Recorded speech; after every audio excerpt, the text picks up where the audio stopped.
Hi, this is Toby from LITH-TECH Mobility. So in today's video, we're going to be talking about what makes up a good chair. We're going to bust a few myths and some common misconceptions. We're going to be talking about anti-tip wheels. We're going to be talking about suspension, wheel size, motor size, and a few other components on the chair. So first of all, let's talk about anti-tip. So one of our main questions is, do your multi-terrain chairs, our smart chair range, come with anti-tip wheels? The answer is no. Reason being, they don't need them. By having anti-tips, you reduce your ground clearance to a matter of centimetres. What you want in a multi-terrain chair is lots of ground clearance. You want to have nothing getting in the way and hindering you going up and down curbs. Nothing scraping on potholes when you've got undulated ground or you've got dips and things like that. As you will see here, these are our lightweight chairs. So you've got a compact or compact plus.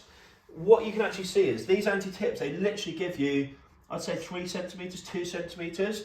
Then what you've got on like a multi-terrain chair, for example, is you get a few inches. By not having anti-tip wheels on these chairs, what that means is we can go up and down curbs easily. We don't get caught in dips or undulated ground. It means we can reverse up curbs. Imagine trying to reverse up curb with this. It's not going to work, because what's going to happen is these are just going to bash into the curb. The beauty of multi-terrain chairs, good ones, is that you can actually reverse up half curbs. And we know what it's like to find a drop curb in the UK. It's an absolute pain in the arse. UK pavements are horrendous. So what you'll see is when you see all these budget chairs from the various mobility companies, they're all the ones that are about £1,000, whatever the price is, 700 to 1,500 quid. If you see a multi-terrain chair with anti-tip wheels, that basically is telling you it's a bad quality chair. Reason being is because they're not confident in their weight distribution of the chair and the chair's capabilities, so it won't tip. If you've got a good quality chair with evenly spaced weight distribution, with big wheels, imagine this, right? This is a very this is a bit heavier because it's our all singing, all dancing chair. But for us, an average chair for our range is between 26.5 to 28 kilos with batteries, and then you reduce 3 kilos without the batteries on all of the models. So you've got 27 kilos worth of chair, you then got 60 to 90 kilos worth of human being.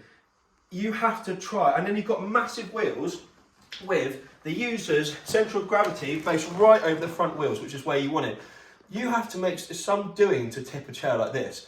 So I can literally ram a curb and try my best to tip a chair, and it's almost impossible. I think we've had 2 customers tip a chair in the whole time at LITH-TECH.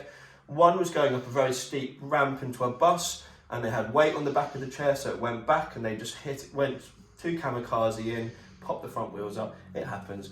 And then another guy who was drunk, showing off to his friends. He's a young chap actually, we get on very, very well. And he's going up a grassy bank, hit a molehill, and that molehill popped him up because he's already on a steep bank, and he tippled over backwards. Luckily he laughed. I didn't find that funny, but luckily he found it quite funny, and his mates found it very funny. And he said he was absolutely fine, so that's good. But I'm just going to say, for you to tip a chair, you are doing something categorically very, very wrong. If you can tip a 27 kilo chair with you in it, then you're doing something wrong. By adding anti-tips, you are literally just hindering your chair's performance. Why would you buy a £2,000 chair, £2,500 chair, whatever the price is, and make it multi-terrain, make it capable, and then completely lose all the capabilities and the whole value of what you've just paid for by having silly little anti-tips? One, it's going to make the folding and unfolding much harder, because where you've got them sticking out, you can't lean the chair back. So this is how quick all of our chairs are to fold. Lean them back and bring your hands together. By having those anti-tip wheels sticking out, you've got little wheels to balance on there and then roll around, slide away. It's going to make folding and unfolding very difficult. The beauty of all of our chairs is they can be folded and unfolded really easy, even to the point where you can do it with one arm. There's not many chairs on the UK market which you can fold and unfold that easily with one arm. So by having anti-tips, it either means 2 things. It means the chairs are lightweight, or it means it's just poorly built. So all the Freedom chairs that have the anti-tips, and they're actually not too badly built, but they're pointless. I don't understand why Freedom chairs put anti-tip wheels on. They are making their good chairs crap. And then all of the budget chairs, I get why they've got them, because they are crap. Anyway, so you do not need anti-tip, and if you do see a chair with anti-tip wheels, avoid it because it's rubbish, quite simply. Right, let's talk about suspension. There's a massive myth in mobility that suspension really does something. It doesn't. The 99% of chairs on the UK market that have suspension, so we get this all the time, oh, does your chair come with front and back suspension?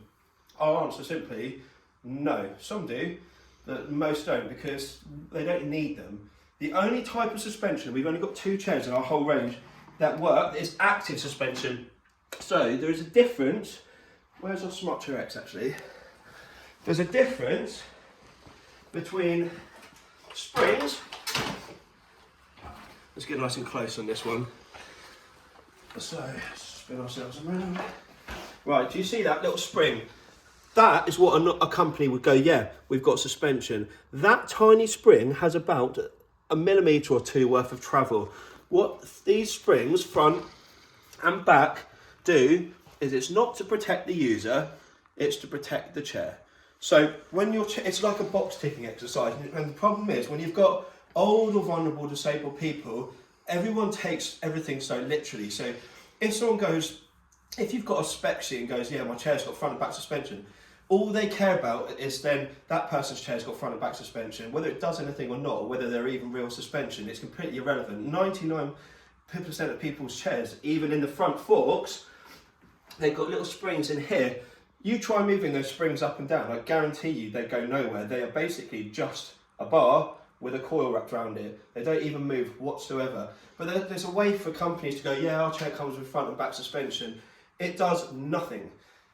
What makes a good quality? I mean, this is our Smart Chair XXL. So our X and our XXL are our flagship models. These are the most capable chairs on the market, bar none. It absolutely will rinse any chair on the market in regards to capabilities, what it can handle, hills, curbs, rough terrain, fields, whatever. And this chair has got tiny springs. It doesn't have huge front suspension because you don't need it. The quality of the ride comes simply from your wheels, front and back. So all of our tyres, they're rubber, they're nice and spongy, they're solid, they're puncture proof, so you don't need to blow them up either. But it comes from the quality of the tyres, the quality of the cushioning.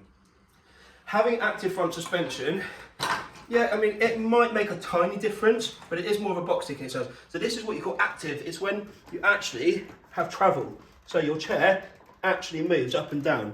And the 2 chairs we have that on are Smart Chair Pro and on our Compact Plus. So you can see that's actual suspension. That will only really help on dog walking paths, and it will help minorly. However, what front suspension doesn't help you with, and actually makes your life harder, is going up and down curbs. So if you want a chair that's really, really good at curbs, you want to have a chair that does not have front suspension, just good spongy solid wheels. Because what happens is, to take a curb properly, this is my curb, you want to stop an inch away, your wheels want to dig into it and gently climb it. What happens is when you've got a front wheel with suspension, the suspension digs in so much it makes it harder for your wheel to then climb the curb. So suspension is not a good thing always. In fact, most of the time it's not a good thing at all to have real suspension, other than if you are doing rural dog walking paths, and it might then help a tiny bit, but it's certainly not needed. I mean, like I said, this is our best dog walking path chair and it's got tiny springs. So anyway, that's a big myth. Suspensions doesn't mean anything in this game. The only type of chairs that have real active suspension are power chairs, and they weigh about 200 kilos. So for folding chairs, it's kind of irrelevant. And also, if you use a chair on flat surfaces, like inside shopping centres, beach promenades, you actually don't want any suspension at all. It's easier to turn without a chair without suspension, and just ride quality is better on flat surfaces without suspension as well.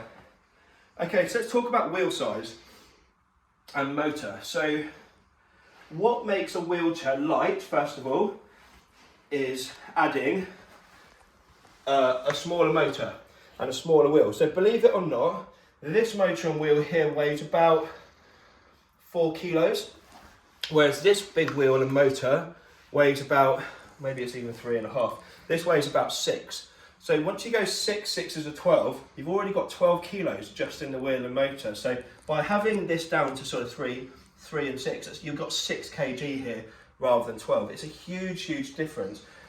And people go, oh, can you not? So most little wheelchairs will come with 180 watt motors. If you were to put a 250 watt motor in it, one, it would mean a huge motor, which would mean a huge wheel, which means extra weight. But even if you could fit a 250 watt motor and keep the weight down onto this wheel, onto a lightweight chair, it would be far too powerful, far too torquey, dangerous. So that's another myth. Like, people think the higher the motor, the better it's going to be for the chair. No, you stick the right motor on the right chair. Same with the carbon fibre. That little one, that's got tiny 180 watt motors, but it's a 15 kilo chair. If you were to stick 250 watt motors on that chair, it would be an absolute health hazard. People would get seriously injured. So you need to put the right motor on the right chair. And the problem is with all these spec sheets, because people, when they're researching, and this is why we always say, just call us up, talk to us about your chair choice, talk to us about what your thoughts are, because you don't understand the difference, you don't understand how the market works, you don't understand how the components work. All you're seeing is figures. It's the same with batteries. Like, you can get a 20 AH battery which has exactly the same output as a 6 AH battery, but your 20 AH battery costs $40 from China, will last you about a year and a half, and your range is still only going to be about 7 miles, whereas you can have a 6 AH battery from us, which is quality. It will last you 7 years, and it will still give you 7 miles. So you don't always think like bigger is better, or if something's got a higher value, then it's got to be better. It's not. It's all about quality, and it's also about mixing and matching the right parts on the right chair. So you have to be very strategic with how you build the perfect chair. You need to get the right size wheel, the right size motor, the right size batteries, the right quality of battery, and when it all goes together, that's what makes a nice wheelchair. And there are so many companies that mix and match random parts to put together a chair, which then makes no sense. That's probably the reason why they end up needing anti-tip wheels, because they're just not very good. Where are we on my list? So we've talked about anti-tips, we've talked about suspension, we talked about wheel size. Wheel tyre material we'll touch on briefly. As everyone knows, we only use brushless motors for our motors, and we only use rubber tyres. Rubber is going to be grippier, harder wearing, last much longer, safer, and like the lifetime of your rear wheel should last you the chair. Front wheels, I would say, if they get a lot of use out of them, they'll last change them every couple of years. People that don't use them very often, they'll last the lifetime of your chair as well. On average, most people change their wheelchairs every 4 to 5 years. Just trying to think if there's anything else I need to cover. Yeah, it's mainly on the stuff that it's just, when we do videos, we do it on the back of what people talk to us on the phone, or what questions we get emailed in constantly. So I do try and address these. The biggest thing I will have to say again is don't try and work it out by yourself, because you're going to just get it's going to be minefield and brain fog. Call us up, ask us our thoughts. The whole point of coming to a specialist is we have 14 chairs. We've got the biggest range of anyone in the UK. We've got the most add-ons from anyone in the UK. We've got the most spare parts from anyone in the UK. We've got the most modifications, and we can fit anyone, pretty much anyone, 99% of people. So allow us to fit you, whether it's over the phone with an in-depth consultation or an in-house demo. No one does it like us. I'm a very straight talking person. Reason being is because I want you to get it right. The amount of people we get that have made costly mistakes because they've tried to do it by themselves, or they put their trust in their local mobility shop, doesn't work. If you want to get something done right, you go to a specialist. Like, if I had serious bad health conditions and I had the money, I'd get private healthcare. I'd go to the top person of that type of genre. Like, if it's heart, I'd go to the top cardiac person. If it's my back, I'd go to the top chiropractor. You go to people who are specialists in that type of thing because you want the best help. So by cutting corners, buying cheap, going to your local mobility shop, or trying, even worst case, doing it yourself, is never ever going to work. Use us because we've got the knowledge, we've got the kit, and even if you decide not to buy from us, we'll be happy to tell you at least what you need. because we're going to save you a lot of time, a lot of effort and a lot of money, and ultimately if you buy the right thing it's going to give you freedom. If you don't, it's going to be a nightmare, and you're going to look at it every day and be like, damn, I can't believe I spent £2,000 on that. And 9 times out of 10 is because you bought a lightweight carbon fibre chair and you've been missold it for outdoor use. So just ask us and we'll give you a very straightforward, as you can see I'm a very straightforward talking person. I don't, no BS, I don't sugarcoat anything. I tell you exactly how it is, whether you like it or you don't, because I'm here to help, and that's why we've helped us nearly 6,000 customers now. So anyway, hopefully some of that made sense. I know it was a bit of a ramble, but yeah, just don't allow yourself to get confused and with all the jargon that's online in spec sheet, because it's just a box ticking exercise at the end of the day. Go quality and ask first. I'll see you in the next video. Thanks.